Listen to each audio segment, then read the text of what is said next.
Thanks very much, everyone, for being here today. I'm very excited to be talking to you about the Women's Library Collection and its new home at the London School of Economics. So you might be thinking that's an oddly specific topic, so I'll give you a little bit of context. This summer I had the very great pleasure of taking part in the British Studies program. It's a 5-week-long study abroad program that's offered by the University of Southern Mississippi, and it's open to students from throughout the US. There's 11 undergraduate course offerings and 1 graduate course, which is in library science. And it was very good timing for me because just this past summer they opened it up to Canadian students for the first time. So the course had 2 course credit components to it. The first was just kind of studying libraries and archives throughout the UK. So for example, we had the opportunity to visit and see behind the scenes at the beautiful St. Paul's Cathedral Library, at Edinburgh Central Library, which is a public library in a beautiful Carnegie building, the world-famous British Library, of course, and all their cool projects, and the Bodleian Library at Oxford University, which Harry Potter fans will probably recognize that picture. It was quite magical. The second component of the course was doing research when we were there. So that's the project that I'm going to be presenting today. So when I was in London, I was able to take advantage of being able to meet with the project manager for the Women's Library at the LSE Library. LSE being London School of Economics. I'll use that acronym a lot. And I also became registered to be a reader of the Women's Library, and I was able to take advantage of doing a lot of primary research there, which was excellent. And then when I got back to Canada, I did the secondary research and wrote it all up. So the Women's Library, it's a special collection relating to all aspects of the lives of UK women, including the political, economic, and social changes they've experienced over the past 150 years. So quite broad scope. Its purpose and function has greatly evolved over time. It was first created in 1926 as the Library of the London Society for Women's Service, which was a UK suffragette organization. And today it functions first and foremost as an academic archive. The population of users has accordingly shifted over time, just depending on who's caring for the collection at various points, and it's moved around a lot throughout its history. So my research study was focused on the most recent move, which happened over the period of 2012 to 2014, when the collection moved from London Metropolitan University to the London School of Economics. Now, this move was actually quite controversial because the terms of LSE's acquisition included the collection and the staff, but not a building that had been built in 2002, purpose-built for the Women's Library collection. It had a lot of exhibition space and library space and state-of-the-art archival preservation facilities as well. So there was a lot of concern when the collection was being moved out of this building and being embedded in the LSE library that there wouldn't be as much public access to the collection because there was lots of programming and events happening that were targeted to the public when it was at London Met and in this building. So the Save the Women's Library campaign, which is pictured here, they actually held a lot of protests and there was a lot being written at the time. If you Google the Women's Library, you'll probably find a lot of the results. Just that there were a lot of people very upset and very worried about the move. So the purpose of my study was to examine and document the history, resources, and administrative structure of the Women's Library collection as it is now held at LSE. And my goal in doing this was to offer some insight into the nature and causes of the controversy surrounding that move from London Metropolitan to LSE. I had 4 research questions that were guiding my study, and as you can see, they're to do with the collection development policy, identifying major resources, checking out the funding situation, and staffing as well. And I felt this study was going to be of interest to other special collections and just trying to balance that issue of preserving a collection, making sure it has funding, and providing access to it, sufficient access. But also just to any academic or other libraries in general, because LSE Library, as it turns out, has been doing some pretty innovative things to try and highlight the collection and make sure that they're demonstrating the value of that acquisition to stakeholders and funders at the university. So now I'll just take you through what I found, and each of the categories is relating to each of the research questions. So in terms of the collection development policy, the policy has changed a lot over time. As I mentioned, It's gone from being a society library at the very beginning, where the collection was very specific and it was just for members of that women's society.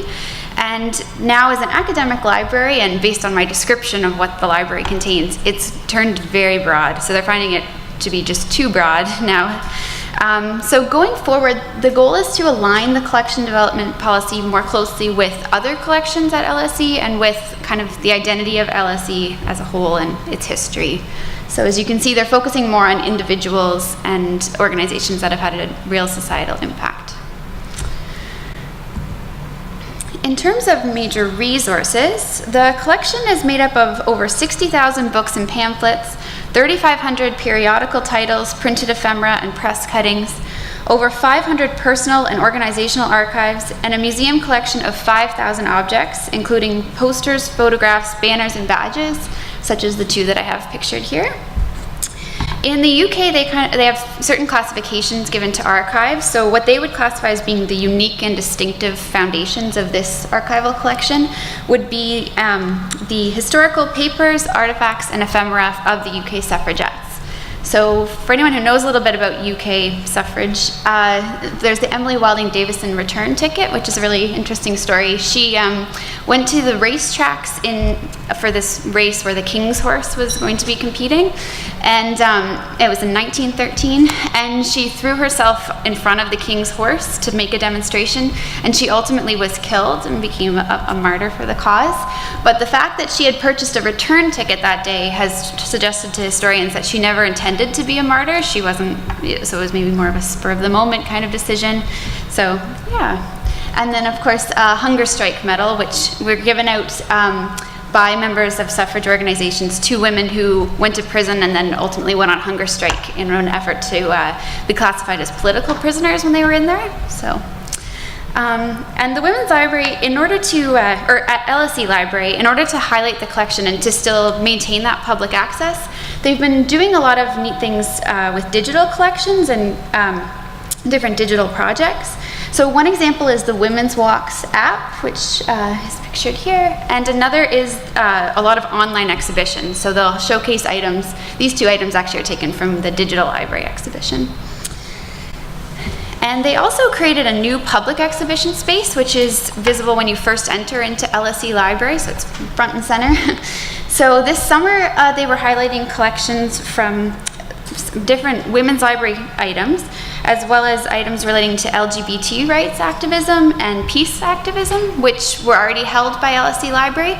So it was a way of showing how the women's library collection fits within other collections at LSE and just making people more aware that they had these valuable items in their collection. In terms of funding, the Women's Library, like many libraries, has struggled with funding since its inception. And most of its very many moves have been traced back to funding issues, ultimately on the part of whoever was the caretaker at that time. So, and that includes this most recent move from London Metropolitan was ultimately down to funding. At this point, the Women's Library is funded as part of LSE Library. It doesn't have a separate budget or anything set aside. And fundraising for the Women's Library is led by LSE Advancement. And the Friends of the Women's Library as well is still very active doing fundraising. And they often do donations, I guess, for more like special projects, kind of one-time things. And in terms of staffing, this is probably the biggest change from London Metropolitan University. So there's not a separate the Women's Library team at LSE Library. So any staff who transferred with the collection from London Metropolitan have been merged with existing departments at LSE. And so for example, they've got the Women's Library Reading Room was a big renovation that happened, again, to sort of advertise that the collection had come to LSE. But it's for viewing any of the archives at LSE, which sometimes leads to a little bit of confusion. But it's definitely a nice way to make it clear that they have this collection. And it's staffed by LSE Library's Reader Services team, which again services all the archives.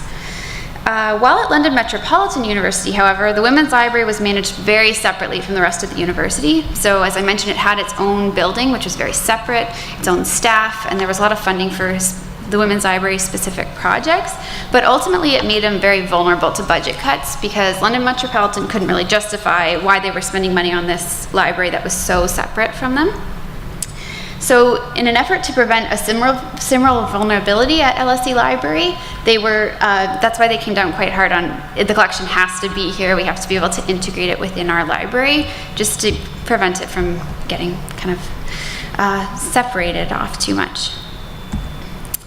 So in conclusion, there's definitely a continued struggle to balance the preservation of the collection, making sure that there's someone willing to fund it, versus providing, totally open public access in quite the same way.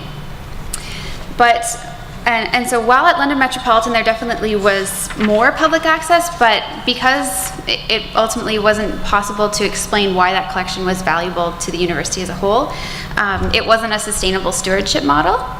So now at LSE Library, there's less public access, but they've been making really strong efforts to still make the collection accessible, to have the digital options for viewing the collection, and they've also been able to use those leverage those options for showing stakeholders why the collection is valuable to have at LSE. So I would say that their relationship is mutually beneficial, and they've definitely built a solid foundation for their relationship going forward. So. Thank you very much.